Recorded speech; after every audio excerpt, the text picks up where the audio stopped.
Here with a new episode of Scales and Tales, and this is the Power of Five, mastering the 5 pentatonic positions. And I've actually featured this material before in other lessons. It's been a few years, and I have a lot of new viewers, watching my channel.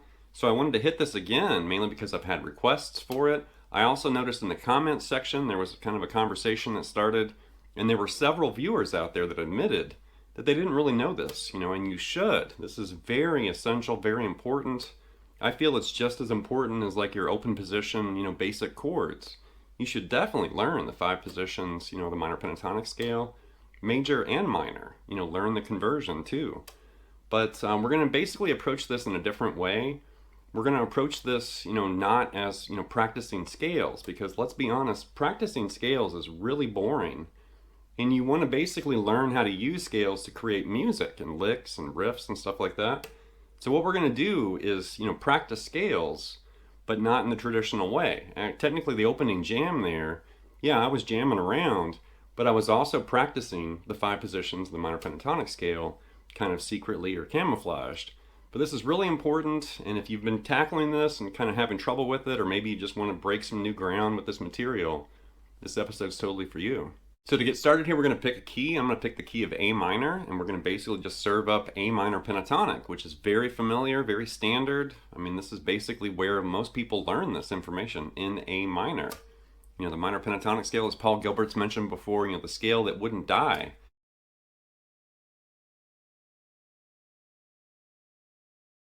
Okay, next up, I basically declared a key, right? A minor. So whenever somebody calls out a key like that and says, this song's in the key of A or G or D or whatever key you're in, but when somebody calls out a key like that, or they start a jam, or maybe you're looking at some sheet music and there's a key signature, what that's telling you is where you should put, your information, scales, arpeggios, chords, and it kind of, basically dictates what you're going to do.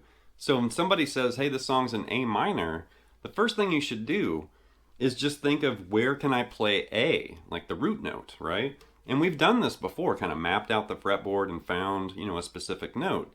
So for A, what I'm going to do here is share a fretboard diagram. I'm going to show you every place you can play an A from the open strings to the 15th fret on every string, right? And they're going to be scattered, kind of spelled out on this diagram. But the important thing you should remember there, aside from where those A notes are, is that you could technically start a scale on any of those root notes. A. It could be minor pentatonic. You could actually slip over into, Aeolian, Dorian, or Phrygian or something. But just keep in mind that every place you have a root note, you could technically start a scale or a phrase or a lick in these different locations.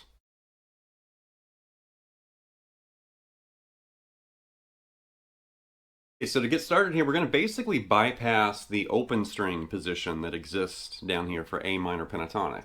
We're not going to worry about that. I think I actually included a little part of that during my opening jam, but we're not going to mess with that. We're going to basically start with the fully fretted, position. So we're going to start right here.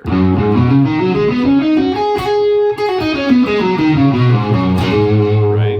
Whatever position you want to call that. Technically in my world, I call that shape 5 or position 5. Because right after that is what's known as the box, and everybody knows the box, right? The pentatonic box. And I typically refer to that as shape 1, since that's the one that everybody seems to know. I have noticed like other, books and teaching methods and stuff, they list these differently. In my world, the box is number 1, so that means this is shape number 5 right there.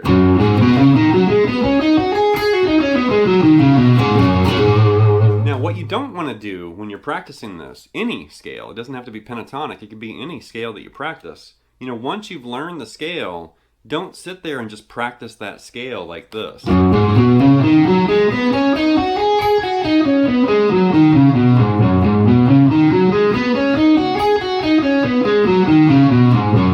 Right, just like going straight up and down. I mean, that's an okay warm-up or exercise to kind of warm up your hands. If that's what you're doing, you can definitely do that. When you're learning the scale, that's definitely what you want to do. But once you have that under your belt or under your fingers, you don't want to sit there and play that for hours. You know, you already know the scale. And what I would recommend you do is turn that into a music almost immediately. Make some licks and phrases or put a rhythm or a groove to it and play it like music instead of just playing it stiff like an exercise or a scale. So that's basically what I was doing during the opening jam. I was playing an A, but then I just kind of made phrases and kind of put it locked into this groove. I just started kind of making phrases right there. So I started like that and just playing.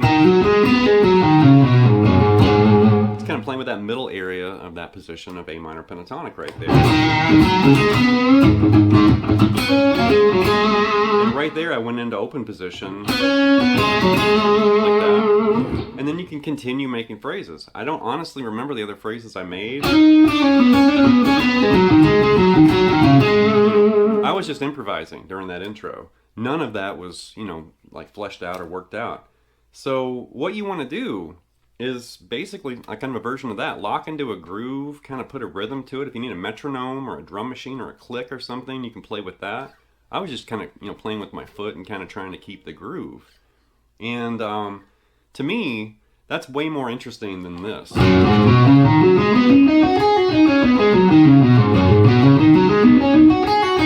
boring. That doesn't really sound like music. It just sounds like a bunch of notes going up and down, which is what it is. But when you start putting a little bit more, you know, information in there, maybe sliding, bending, some vibrato, you're kind of adding rhythm and like little motifs and licks, it suddenly comes to life. Right? And you should definitely practice doing that.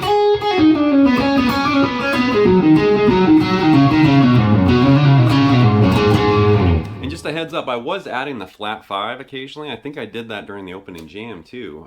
You can definitely add that flat 5, which in this key is going to be E flat. Right? Now what I did during that opening jam is I was kind of playing off that open A, and I was really just kind of playing around with the top part, you know, like the D to the high E section of each, you know, position. Right? But then keep in mind, even though we're using that open A string occasionally, I was returning to those lower notes and lower strings too. So even though we're kind of using that open A string on each shape, you know, like I said, keep in mind those lower notes do exist, and you can definitely kind of grab those if you want to. But then, you know, once we move away from that position, move right into the box and play around with it right there. You know, just make little phrases and stuff. Put it in a rhythm or a groove like that, and then just make your own licks, make your own phrases.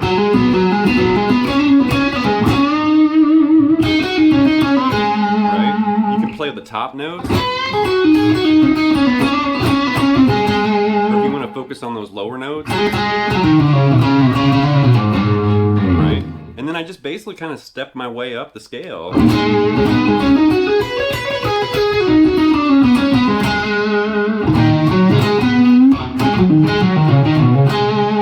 And another thing I was doing is I actually would play a phrase or a motif, you know, or a melody in one position, and then I would basically recreate it in another position, like that. And then right there I was kind of doing that. Same lick. And the only way you would really like notice that or understand how that's working is if you know these scales. Then you realize like, oh, that E, G, A, and C also lives, you know, right there, just like it lives, you know, way up there. So doing this kind of practice and really opening up your fretboard and opening up that scale it really helps you see like what's going on, navigating licks and phrases and why certain, fingerings might be at play at different places, on the neck. But continuing that practice, moving away from the box into shape 2, right in that place, and then shape 3.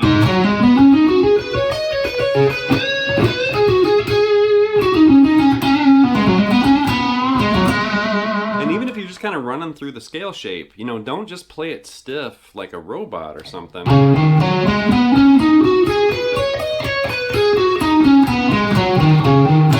I hear so many people practice scales like that. I mean, is the music you're going to create with that scale, is that what it's going to sound like? No, it's not what it's going to sound like. You're going to put some energy and some, different techniques and stuff.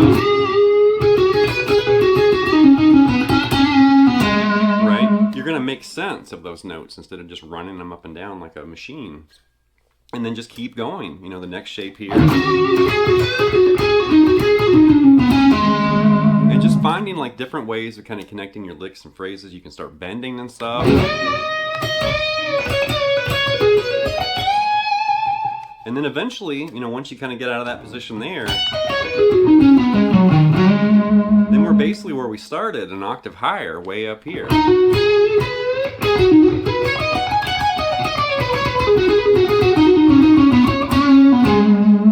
So you're definitely navigating, the fretboard and using that open string, kind of making licks and phrases on your way up. And then once you've done that in all 5 positions, then you can start combining those different positions, right?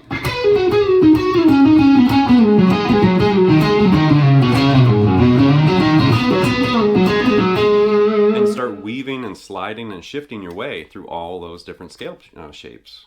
So all of that was in A minor, right? A minor pentatonic. So let's flip this to another useful key where we can kind of continue using an open string like we were. But instead of the key of A, let's move to the key of E. And that way we can use that low E string. And then we have 5 strings, we can kind of play with, against that low, ringing open string. Right down there. And why do strats sound so good tuned down a half step? I've never really understood that. That's basically why I'm tuned down a half step. There's no reason. I just felt like going down a half step. And strats, strats sound so good when they're tuned down. Anyway, so now we're going to basically do the same type of thing, but instead of E minor pentatonic, let's flip it to E major and kind of play around with that. So to find the relative major of a minor pentatonic scale, some of you probably know this, some of you don't. But then basically take the root of what you're looking for. We're looking for E major pentatonic, right? So find E, and then basically just count back 3 frets. And there you are on C sharp. So C sharp minor and E major are relatives, right? C sharp minor is the relative minor of E major. Either way, major or minor, they're related. They have the exact same notes. So here's an image showing that comparison between C sharp minor pentatonic and E major pentatonic, but notice how they have the same notes just in a different order.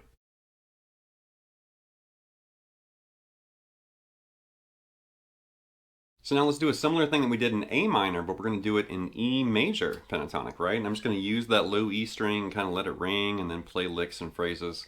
But instead of locking in to a groove or a rhythm like I did in A or A minor, I'm just going to kind of play this freely, like kind of freestyle, like this.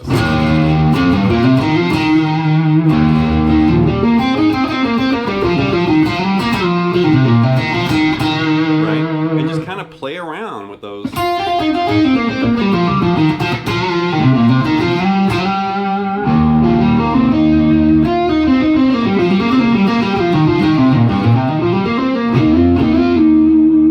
Basically start adding licks and phrases there. I was kind of sliding like a double stop. You can bend or whatever you want to do, but make that scale come to life.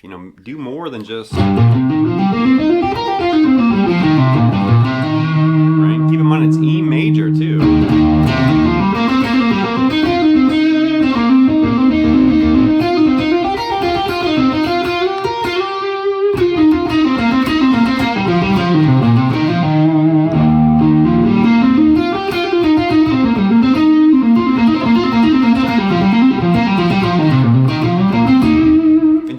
to actually combine notes from other positions. I was kind of stretching and doing some stretch pentatonics in there too. I'm trying to shy away from doing stuff like that because I don't want to lose anybody out there. But you could convert this. You can make it really complicated if you want to, but just to keep it simple, just kind of play through those shapes. You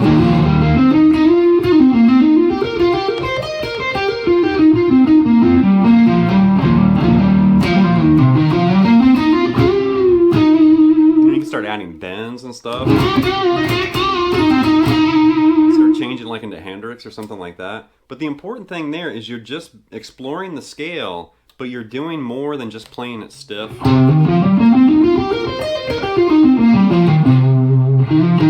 Right? You're finding ways to kind of turn it into music by adding techniques and different rhythms and stuff like that. And this is fun. It's exploratory. Who knows, you might stumble on some new licks or ideas to play around with. And the important thing here is you're creating music. You're making a scale do something more than just be a boring scale. Make music happen.